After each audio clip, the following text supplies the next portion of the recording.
Top, woo! Rocky Top, Tennessee. Rocky Top, Tennessee. Good morning, everyone. KJ's here. Did y'all catch that Tennessee game last night? We blew out North Carolina State, and I had to watch the game all by myself.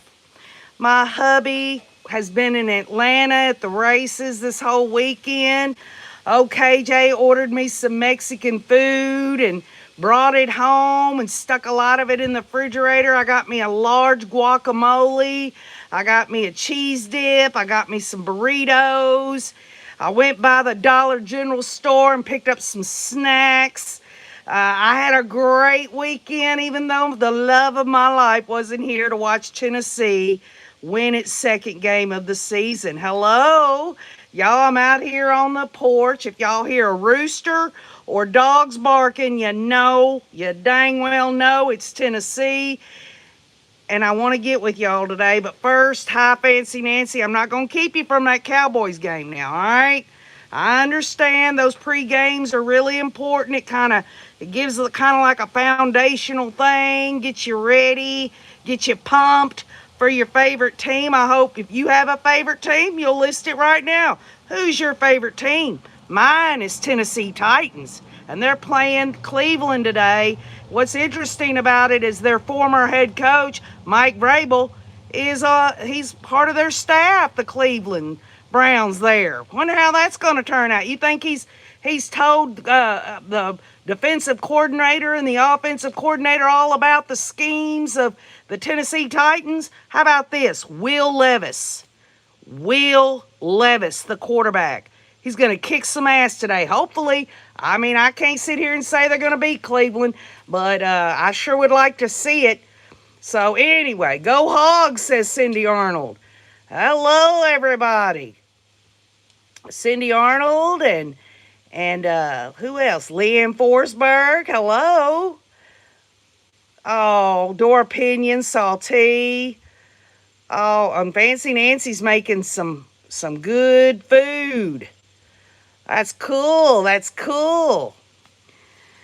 So anyway, hi, Stephanie Willow. Anyway, y'all, today I'm not going to be able to watch games and just be, sitting around watching TV like I've pretty much done all weekend. Friday was a pre-trial hearing for Donna Adelson, and I didn't get to it. I did post it on the community wall, and that is because Mr. Wayne was going out of town. Friday's our payroll. We've got to tie up loose ends, whether I'm going with him or not. And so I wasn't able to really get with y'all on Friday. I said I'd get to you this weekend, and here I am to give you the lowdown on the pre-trial hearing. There's only 9 days left, y'all, until jury selection. So we're nearing it, y'all. We're nearing it.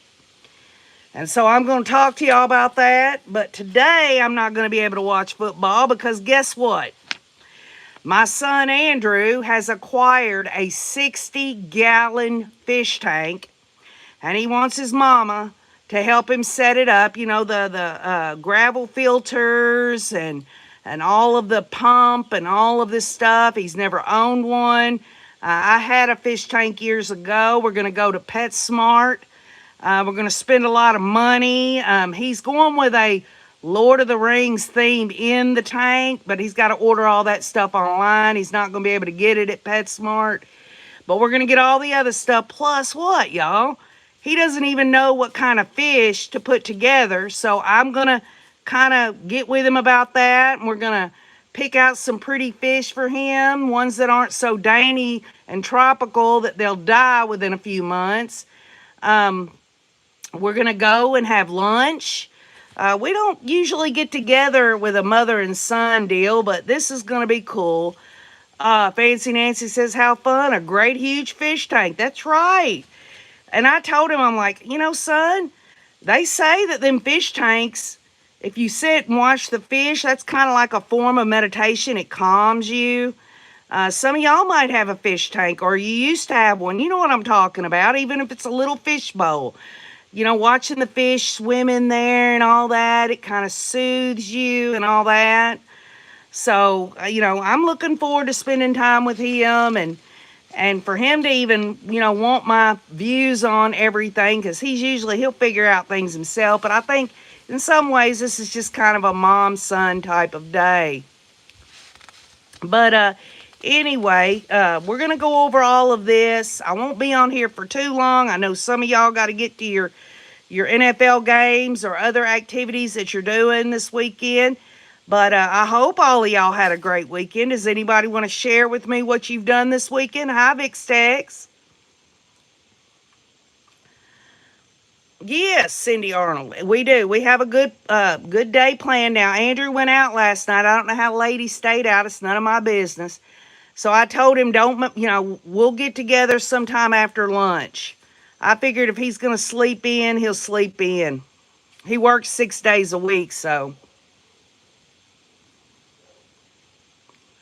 Yes, it is, Cindy Arnold. The 9 days are going by fast, and I hope all of y'all who are interested got a chance to look at that motion hearing, but I'm going to kind of sum it up.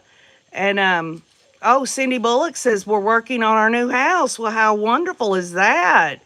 Good for you, Cindy. I'm so happy for you to have a new house. Also, Cindy Arnold. Now, that was Cindy Bullock. Now, Cindy Arnold says, I'm chilling and relaxing before I have a procedure tomorrow. Well, Cindy, I hope that everything goes well. I'm sure it will. You're tough as nails. Everyone on here is tough as nails. And some of y'all been through a lot and will continue. But you know what? You've made it 100% up to this point. You know what I'm saying? And Gibson, good morning. It's a lovely hobby to have, talking about this fish tank. My weekend, I went to a festival here in Alicante, Spain, and ate some local food. Oh, I'm so jealous. I'm jealous, Ann Gibson. I mean, my husband Wayne, when he was in the Navy, he was stationed in Spain. I don't know what part. I've seen some old pictures and all of that, but Spain sounds like a really wonderful place to visit, and you live there, and you get to have the food and everything. How wonderful. Hi, Within Reason. Hi, I Live for Now. Hello. USN, the United States Navy. Yes, he's my Navy man, Vixtex. He's all that and then some. And when he goes away and goes on his NASCAR journeys, which, by the way, at the end of this month, we're going a whole week to Bristol for Speed Week. We'll bring the RV. Next weekend, OKJ's going to see Tennessee play Kent in Knoxville there. It's going to be awesome. I'll share what I can with all of y'all, possibly some shorts. I want to share my life with you. You share your time and your life with me, so I'm going to do what I can. I know it's not flamboyant or anything like that, but hey, it's all living life, right?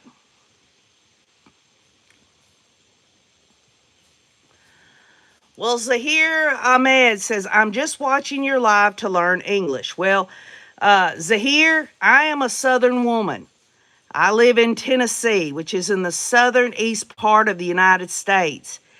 And a lot of people, especially ones from up north, think that, we have this slangy type of accent and all of this, and that we don't speak proper English. Well, I'll tell you what, Zahir, I do have an accent, but I did do very well in college in English, specifically writing classes. I love to write. So maybe, listen, the word ain't, AINT, that is a word to OKJ, all right? Ifin, IFFIN. Ifin you want to learn English, you might need to go and they got these things on YouTube where you can pronounce words. You just type in the word and it'll tell you how to say it and all that. OKJ, just an old southern cornbread fed, woman, So I don't know, man. I don't know if you learning English from me. You do just fine down here in the South. You do just fine here in the South, but you go up in other places out west and up north in the United States there, There's liable. They're liable. See, there's liable. There's liable to look at your ass and say, oh, he's from the South, right? Hello, Moose Girl. I don't know if that's 108 or L08. Cornbread delicious, says Vix Tex. And Gibson says, I think the best way to learn a language is to pick up the local words. Yes, definitely, Ann. And I wouldn't know how to speak Spanish or any of that stuff. Isn't that what it is? Is Spanish over in Spain, or am I that backwards? I understand, Zahir. I understand, and I appreciate you being respectful, regardless of what it is that OKJ is going to be talking about. You see, about 4+ years ago, I opened this channel to get a little justice through understanding, right? We followed a criminal case for 4 years. Now we are on another case of Donna Adelson.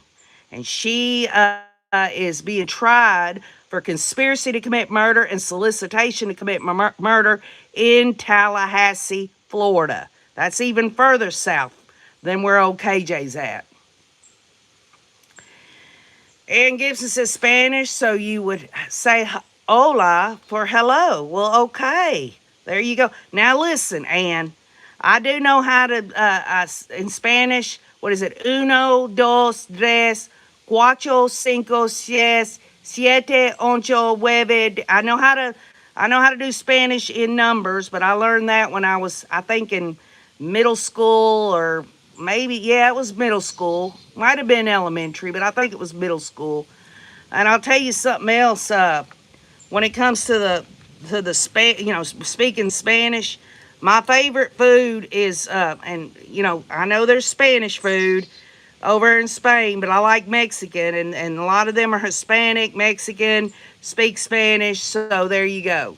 So I like tacos, burritos, I like fajitas, I like all that good stuff. I like habanero dips and things of that sort.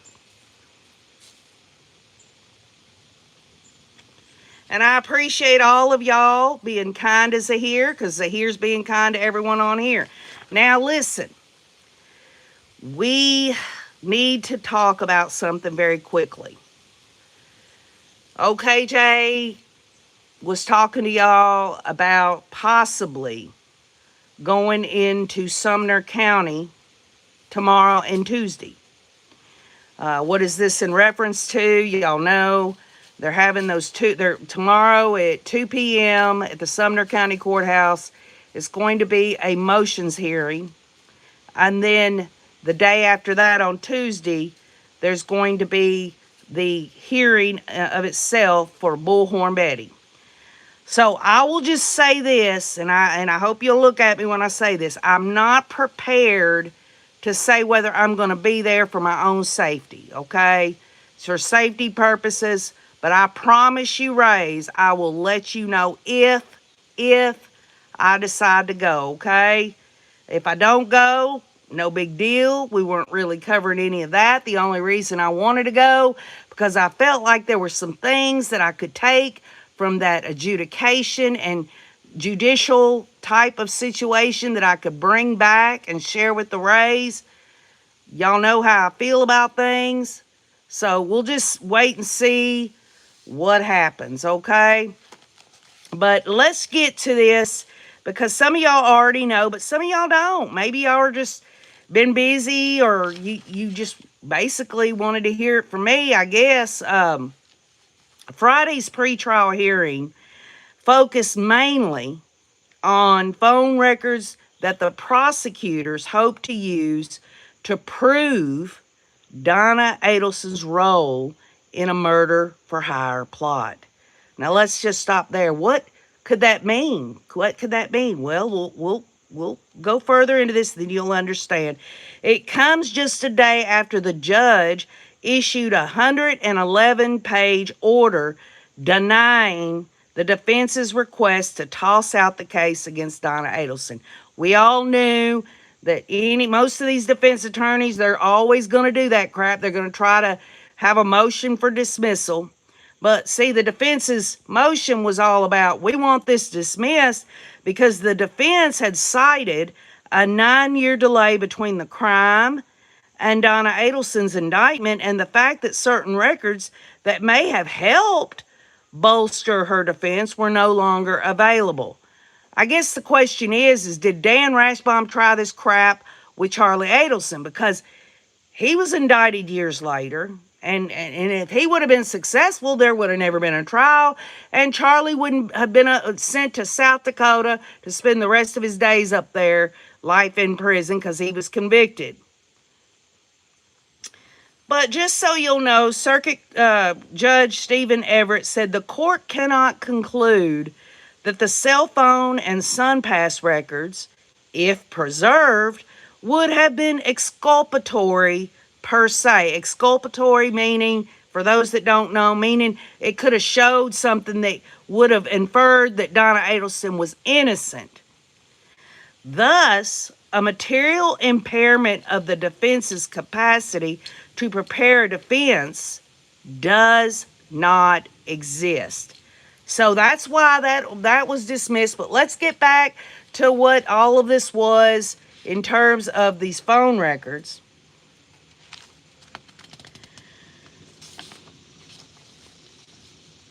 The judge ruled Friday to allow a high-ranking Tallahassee Police Department officer to testify as an expert witness on cell phone records. The judge said that Tallahassee Police Department Sergeant Chris Corbett's testimony on how phone records were received and analyzed by police is expert opinion. The state's team said those phone records show Adelson's location after the murder and a pattern of phone calls between co-conspirators. Now, let's just stop there. This is what we're talking about. This is why the prosecution wants this in. This gives us that we can peer into it, get a little clue here. The state is saying that this shows Donna Adelson's location after the murder and a pattern of phone calls between co-conspirators. So in my view, I'm just sitting here throwing this out here. When the murder happened, the state is going to show that it was maybe Catherine McBanawa calling Charlie, who Charlie called Donna, and then Donna calls Charlie back, and then Charlie calls McBanawa. This pattern that they established quite clearly in Charlie Adelson's trial. It was a back and forth. Donna Adelson never spoke with the hitmen or Catherine McBanawa, but Charlie sure did, and Charlie always went back to his mama, right? Donna is a victim, says Q. I hope you're being facetious.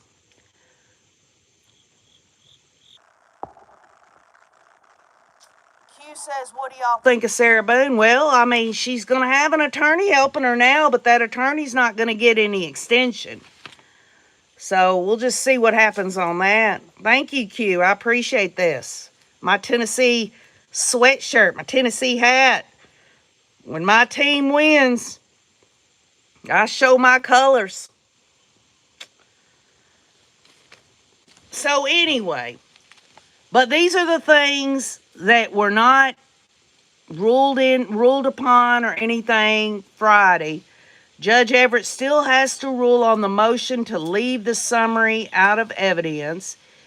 Well, let me just stop there. The summary being, okay, do y'all remember, some of y'all remember that, I forgot who he was. He was the detective at the end of the state's case against Lori and Chad.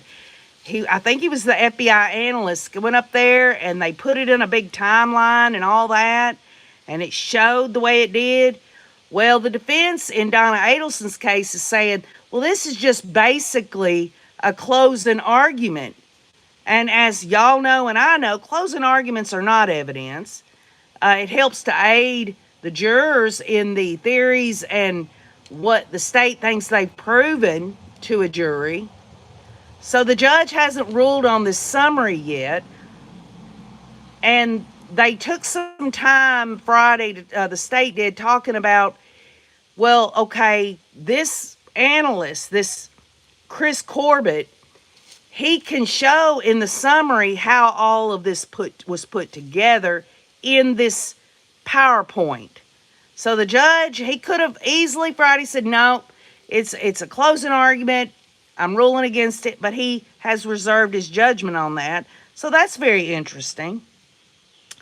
He also, the judge, has yet to rule on the defense's motion to throw out the testimony of Jeffrey Lacoste, an ex-boyfriend of Wendy Adelson, who's Donna's daughter. And the reason is because the defense says, well, in Charlie's trial, he said these things, but in Donna's trial, it would be hearsay, which makes no sense to me. If it can be used in Charlie's trial and Donna is allegedly a co-conspirator, then I don't know why it can't come in. But again, he didn't rule that it couldn't come in. He didn't say it could either. But they're going to have to iron that out. Jeffrey Lacoste, I posted on the community wall his whole police interview. The man hit the nail on the head about this whole thing, and he really did a lot of damage to Charlie Adelson. And so we'll just see how that happens. And finally, y'all, the prosecutors, this gives you kind of an idea. Prosecutors for the state said their case will take about 6 to 7 days. Defense attorneys said their case will be about 2 days long. Now, does that 2 days long mean that Donna Adelson's going to get on the stand? Who else? Who else could Dan Rashbaum call to the stand that's going to take them 2 days? I mean, they rolled the dice on Charlie Adelson taking the stand. Dan Rashbaum, he had faith that Charlie could get up there and talk his way out of things. I don't know. What do y'all think? When they arrest Wendy, then he'll definitely be on the stand, says Cindy Arnold. How about this, Cindy Arnold? I don't know if you watched that pretrial hearing. It's on the community wall if you want to go listen. At the very beginning, now I want you to listen very closely. You hear Georgia Cappleman go, Wendy, Wendy, Wendy. And this before anybody started talking, she says, Wendy, Wendy, Wendy. Did anybody catch that? That's funny. It's almost like she was letting Wendy Adelson know she's coming for her. It was a hot mic moment. It was crazy. I thought, man, the prosecutor had said Wendy's name 3 times, totally out of context with anything. No one was talking or anything. She goes, Wendy, Wendy, Wendy. I thought, oh my gosh. Georgia Cappleman is sending a signal. Q says Rashbaum is going to call Mark Means. Oh, that's funny. That is funny.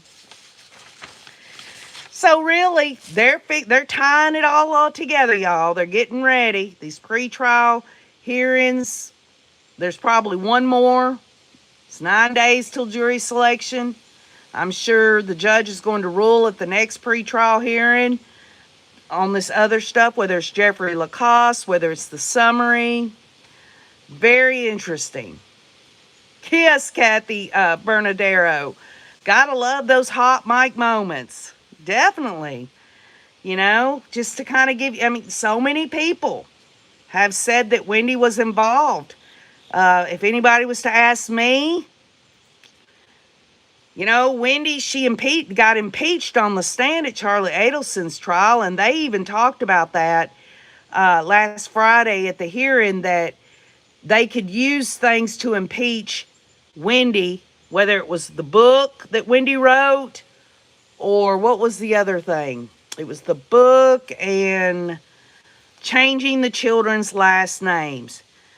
Georgia Cappleman says if we get to that place where I'm fixing to impeach Wendy Adelson from an answer that she has, Wendy understands this. I'm sure Wendy has either heard or watched all these pretrial hearings. She knows. And I know, and you know for a fact that Wendy Adelson, she perjured herself. She perjured herself at her brother's trial. She got away with it. Hello, Donna Donald.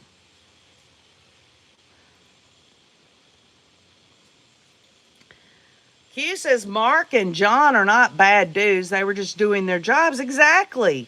Q, if John Pryor wouldn't have done his job, then, maybe, well, how about this, Q? One of the appeals issues is ineffective assistance of counsel. You know, was John Pryor ineffective because he didn't give Chad Daybell any mitigation at all? Did John Pryor keep Chad Daybell's children from going on the stand because he wanted to purposely leave out mitigation for appeals purposes?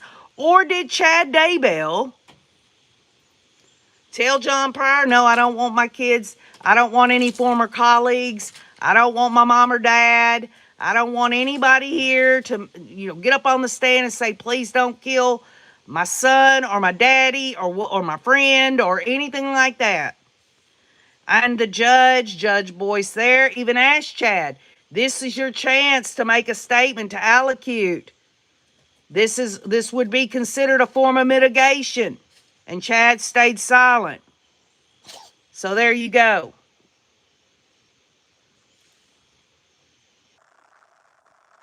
Cindy Arnold says, just hearing John Pryor's name makes my eye twitch. Right, Q. Who knows, right? Who knows how it's going to turn out? But I'll tell you one thing. I did run across something about this Brian Kohberger. They had some legal expert that talked about, yes, he's going to, no matter how hard his defense team works, they're not going to get past this death penalty case. And ultimately, this expert believes he's going to get the death penalty in Idaho. We'll wonder if Brian Kohberger is going to be on death row with Chad Daybell. Are they going to become buddies? Are they going to become buddies? Oh, my goodness. Hold on a minute, y'all. Come here. Come here. Come here. Come on. Come on. Come here.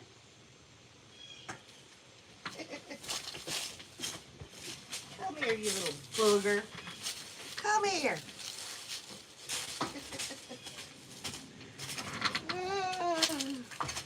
Y'all, look how big she's gotten. Look how big she's gotten, y'all. Isn't she sweet? I let her out in the morning. She gets out here and plays a while. Look at her, y'all. Isn't she sweet? Look at her. She's getting bigger. She's eating a lot, too. She's a little booger. My husband named her Midnight, for those that don't know. All right. Okay. Well, there you go. Got interrupted by my cat. Now, how many of y'all who have cats get interrupted by your cat all the time, huh? They won't bother. Oh, my cats will not bother me no matter what I do. If I was standing there with a freaking chunk of salmon, they wouldn't bother me. But as soon as I turn my attention somewhere else, they're right there. Every time. All day long, says I live for now. Fancy Nancy says, by my dog, if I'm on the phone, he barks. Right. It's crazy. It's like they know. They know. I think they know.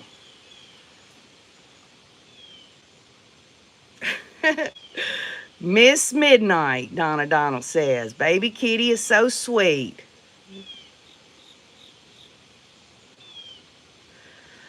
There is no defending Brian Kohberger. There's no defending him. He's a piece of trash. It's a shame. No matter who you are, no matter what you've been through, no matter what your life is about or anything else, it seems to me that when you go and murder people, you kind of, I can't look at that person as human anymore. I'm sorry. Because there's a difference between self-defense or something like that. But when things are done with evil intent, they don't deserve for me to look at them as human. Although I will say that if Brian Kohlberger can do that, if Chad Daybell, Lori Daybell, or any of these murderers out here can do that, then any human's capable of it. Any human is. Not that any of us would ever do something like that. We can't wrap it around our heads why people do what they do.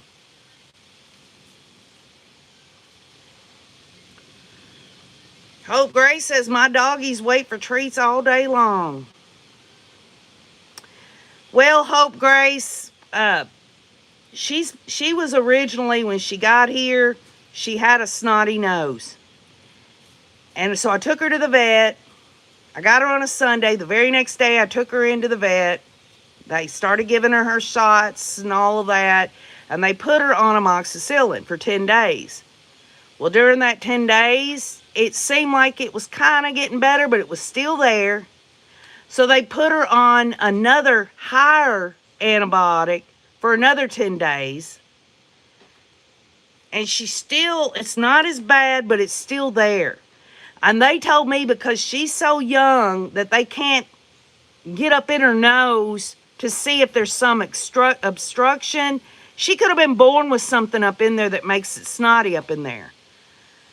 And so ultimately, because she's been on this second antibiotic that's more powerful and it still hasn't gone away, eventually I'm sure we're going to have to do some kind of nasal surgery or something to get it cleared up. Because if not, that snot can get infected and she'd just stay on antibiotics all her life. So, I mean, that's all I can do. All I can do is do what's best for her in terms of her eating, her drinking, her playing. She's not lethargic. She's just as normal as any cat her age. She's fine. She's just got the snot, and it just bothers me so bad because I want her to get better.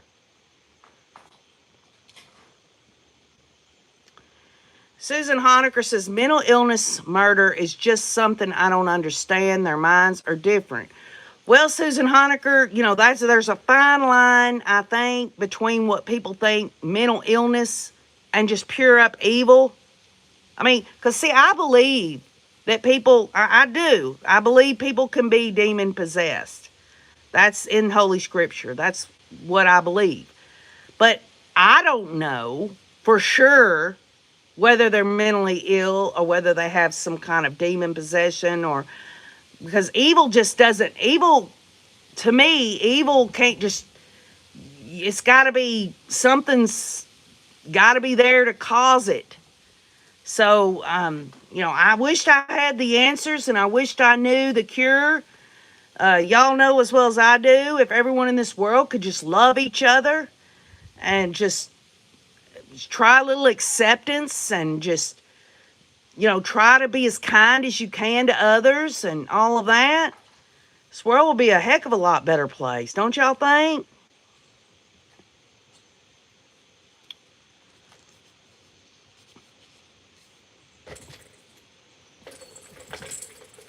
All right, Fancy Nancy, have fun today.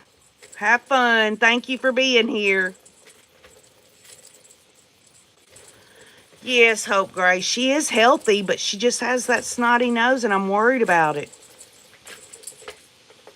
Yeah, Donald Rizzo, when you say, yeah, if the economy was better. Well,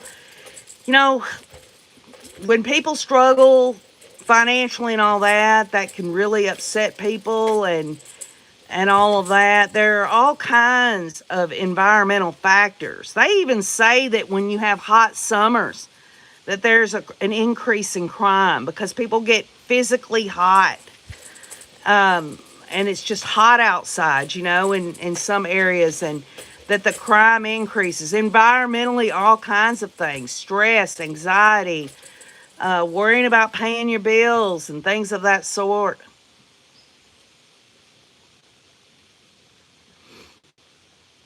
Well, I love you, Cindy Bullock. So, anyway, Again, I want to close with this, Rays. I want y'all to listen to me. This dog, the bounty hunter, who has come on the Sebastian Rogers case, y'all, something doesn't sit right with me. This man does not look for missing kids, or does some type of situation that's publicized unless he wins. Like he's the hero. And it's really bothering me. I mean, I want Sebastian to be found, but I'm kind of thinking that now that Dog the Bounty Hunter is on this, that somehow he knows where Sebastian is, and then they're going to, he's going to come out. I don't know if this has to do with Seth or whether this has to do with Katie or Christopher. I don't know. But he does not go and search out a child that he doesn't find it. He doesn't take it on in the first place unless he knows he's going to be successful, because i.e. that's how he brands himself. So, I mean, obviously, the Tennessee Bureau of Investigation, along with the FBI and even Sumner County Sheriff's Department, those law enforcement agencies and such, they know what they're doing. They have more resources. I think they would get down to the nitty gritty before Dog the Bounty Hunter. It's just strange to me that he's coming out of the woodwork about this. And he's also picking the side of Seth. Not that I give a shit about whose side anyone's on. And that's the whole point. Why is he taking Seth's side, saying, I listened to the interview. It was on News Nation. He says that Seth was crying and all this and that and all that, and how he doesn't think that Seth's involved in any of this, that he thinks it's this custody battle thing. Folks, let's just use a little common sense. Why would Christopher and Katie Proudfoot hide Sebastian away from Seth? Knowing that Seth is not only a correctional officer, but has ties with law enforcement and all of that stuff. I just doesn't make sense to me. The good news is, not that I'm 100% about Dog the Bounty Hunter. He says he thinks Sebastian is alive. And that gives me hope. Cindy Arnold says, put all this energy into finding this child. Beach Lady, that's what I'm thinking. It's a publicity stunt. Have any of y'all, not that I follow Dog Bounty Hunter, but, he's been in the headlines on and off for several years. Isn't he always been successful in what he's doing?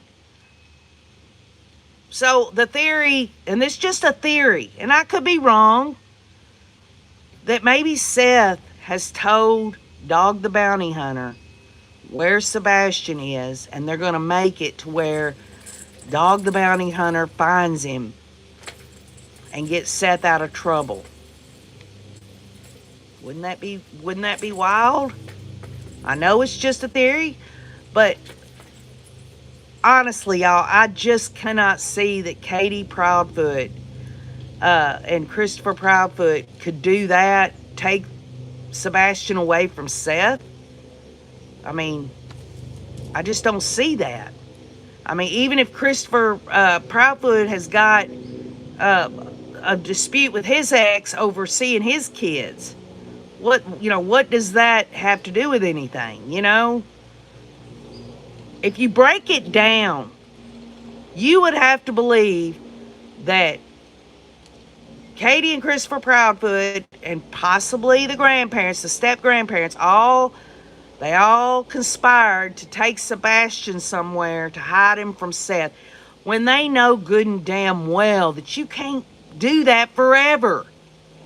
That don't make sense. You can't take him away forever. That means Katie would never see her son again. But if there's foul play involved, that's a whole different ball game. But I'm just looking at it from Dog the Bounty Hunter. He's saying that this is a custody battle, and he even said that if I can't have him, then you don't get him.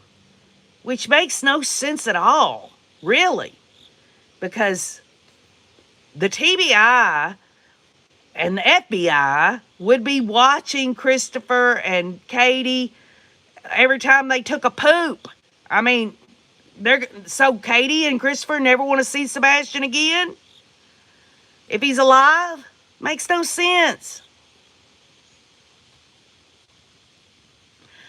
Donna Adelson says, I don't think there is a custody battle. Well, that's what Dog the Bounty Hunter is saying. He's going out there, he's putting his own name on the line, right? He's saying Sebastian is alive. Well, how about this? Okay, how about this?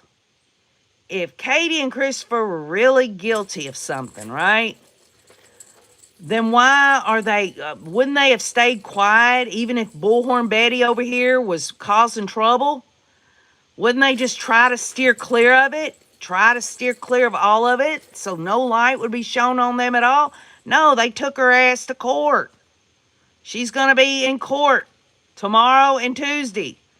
Tomorrow at 2 p.m. for a motion hearing, which maybe the motions would wrap everything up. Maybe there's something they could do at that time. Bullhorn Betty got this Friskel and Friskel attorney at law. These attorneys are from Hendersonville. So she did acquire attorneys, but she did not acquire those attorneys on August the 8th. I guarantee you that. She lied.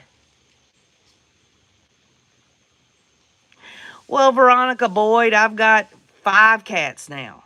I've got Boogie, I've got Chi-Chi, I've got Tylee. Remember Ray's? When we first started the case of Chad and Lori Daybell, I brought home a little kitten. She's a full-grown cat now.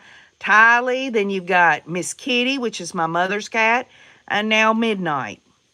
And they're all good cats, wonderful cats. Hi, Artie and AC. Hello. I mean, I'd love to sit here and tell y'all that I'm going to be going tomorrow or Tuesday, but I think that it would be smart for me just to get in touch with the Rays once I'm there so that some crazy person doesn't try to seek me out to cause me harm.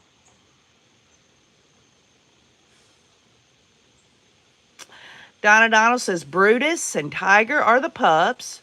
Garfield, little baby, and Sasha are my cats. How sweet. How sweet. Hi, Dorothy. How are you? I don't know, y'all. I don't know why this... I guess it's because when I was in college, I did my thesis on media influence. And I learned a lot about that. And this is really something interesting about social media and how far can they go before it is considered harassment or stalking and all of that. I've made myself clear on what I think in terms of what all's been done. We're going to find out ultimately. I know this for sure. Since all this went down, there's been four fees that Bullhorn Betty has to pay. It's $249.50 a pop. You do the math. It's about $1,000 in court costs. That's alone. That's not even paying for Katie and Christopher's attorney's fees. I hope her subscribers are going to shell it out.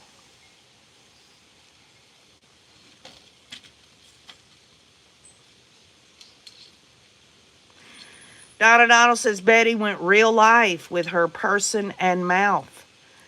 Well, I'd have never really got involved in it had she not started talking about the great state of Tennessee and how corrupt and backwards and all this that Tennessee is. Again, I'll state it, y'all. I don't wish for Bullhorn Betty to go to jail, but I do hope they give her community service. A good 200 hours. Wouldn't that be nice? She lives down in Florida. She needs to do her community service. She needs to do it in a certain amount of time or she'll get in big trouble. I think that's what she needs. Do a little service for the citizens of the state of Tennessee. Wouldn't that be nice? Maybe go to some public library or some public place and clean restrooms. You know, wipe them lids down real good, get the little scrub brush, scrub it out real good, put some Lysol in there and all that. I feel like Tennessee is my home also, and also part of the story.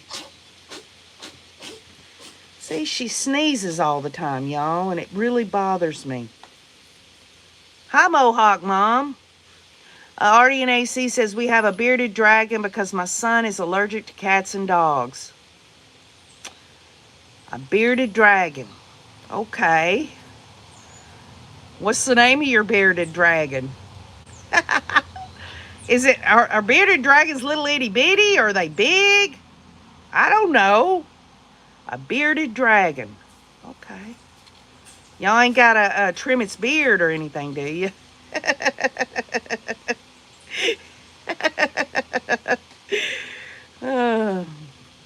Mohawk Mom says, Donna, the only custody battle is Chris with his ex-wife. He filed for full custody last September. Okay. All right. Then explain to me, Mohawk Mom, why, yeah, I understand, Dorothy. She has, Dorothy's talking about my cat. I thought she meant the bearded dragon. She has allergies. She's been on 2 types of antibiotics and it won't go away. You know what I'm saying? But back here, this whole thing about custody battle, Dog the Bounty Hunter saying that he thinks it's a custody battle thing, and if he said this phrase, if I can't have Sebastian, then you ain't gonna get him. Where did that come from? Nobody's in court over custody. In fact, it's my understanding that Sebastian was supposed to go to his dad, Seth, for the summer or something, or go to live with him or something. I don't know. But really, ultimately, the bottom line is common sense. All right, Katie and Christopher Proudfoot. Do they really want to hide this boy and end up in jail? I mean, is it really worth it to them to do that? I don't think so.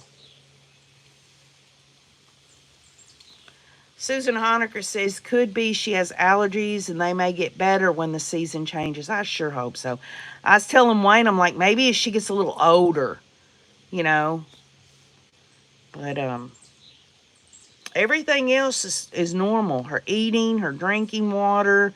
She's very playful and all of that. Hi, Rebecca Held. I guess that's how you say it.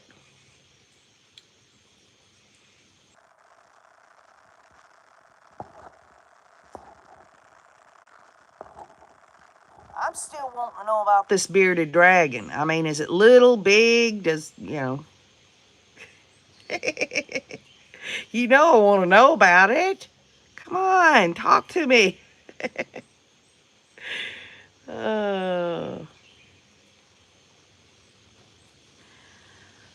So, regardless of whether or not I go to those hearings tomorrow and Tuesday, we will find some resolution on whether Bullhorn Betty is going to be penalized with 6 counts of violating an order of protection, which will send a bullhorn message to all these social media influencers that want to go out here, get in their car, go to people's houses, tape them, accuse them of shit when they have no evidence of it and all that.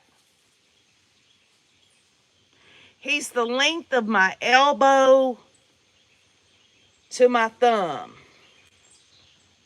Wow. I guess it depends though. I have short arms. You might have real long arms.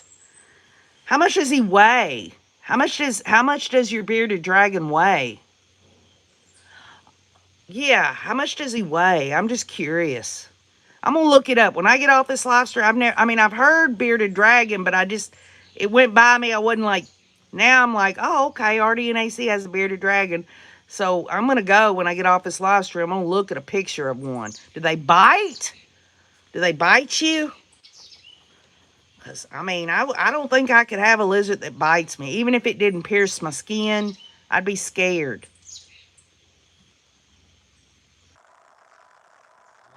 pound. Okay. I know how much that would be because I go fishing and we do a lot of weighing on the fish, so 1 pound. So it's pretty skinny.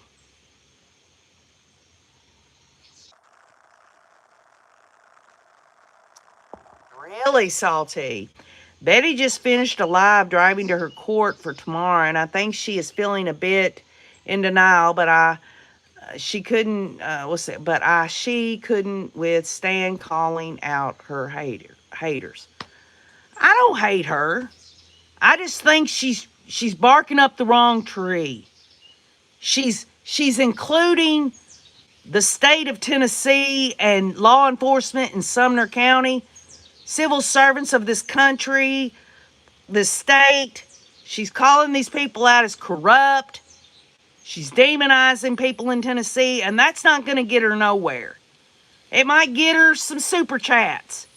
But in terms of people in Tennessee, we ain't putting up with this crap. So I don't hate the woman. It's real hard to hate anyone. But I hate evil and I hate wrongdoing. You know, I hate it when I do something wrong. But, you know, to sit there and lump everyone into a group in Tennessee and how backwards ass we are and all that, well, she sure as hell didn't have the education enough to leave things alone just long enough to get through her court hearings. I asked, y'all saw the live stream. I didn't know whether she'd see it or not. At this point, I don't care. But I did. I hashtagged her. I did a form of communication. And I said, hey, stop talking about guns. Leave this family alone just long enough to get through your court here and find out what happens. But she couldn't do that. Maybe she didn't want to do that. Maybe this is where she gets her bread and butter. Oh, woe is me. I got arrested. I've got all these crooked, corrupt charges on me that aren't real. I guarantee you it's as real as the courthouse she's stepping into tomorrow. And this judge ain't going to put up with her shit. And I guarantee you something else. These lawyers she dang hired, they're from Hendersonville, Tennessee. They ain't from Florida.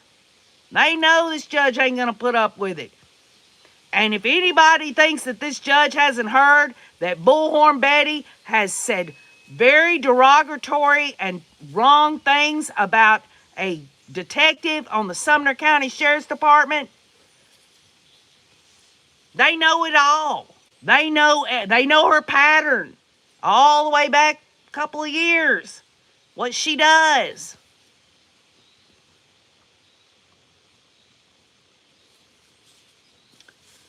Susan Honecker says, trying to catch up on all the information on this case due to having 5 grandchildren. Stay with me for almost 2 months. I miss them so much. Oh, Susan. I just wish I had one grandbaby. I know the Rays and others that care about old KJ are still praying that I get that grandbaby, that I become a mama. I want to be a mama. RDNAC says her bearded dragon would never bite. Okay, there you go.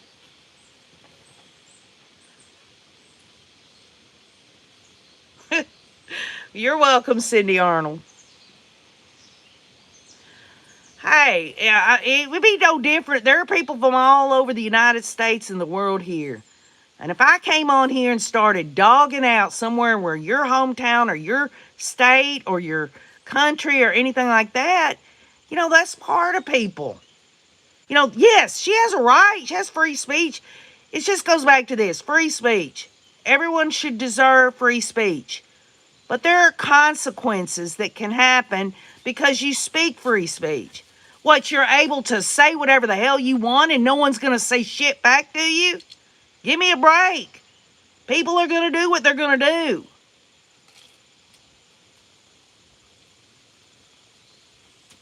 I can yell anytime I want, G.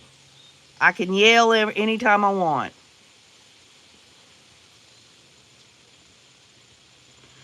G says the system is broken. Betty walks tomorrow. I never said Betty's going to go to jail. But I guarantee is something, if for nothing else, she's going to have to pay for all the lawyers' fees and court costs and all that. The judge is going to do something. And is it worth it? What did she accomplish? Has she found Sebastian Rogers? Kathy Benadaro says, I think she's messed up serious. Talking about Bullhorn Betty.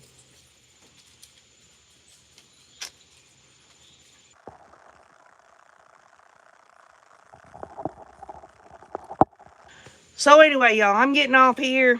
I got to go meet my son here in a bit, but I just wanted to let the Rays know it was really all about just kind of catching up on the pre-trial hearing that happened last Friday in the Donna Adelson case.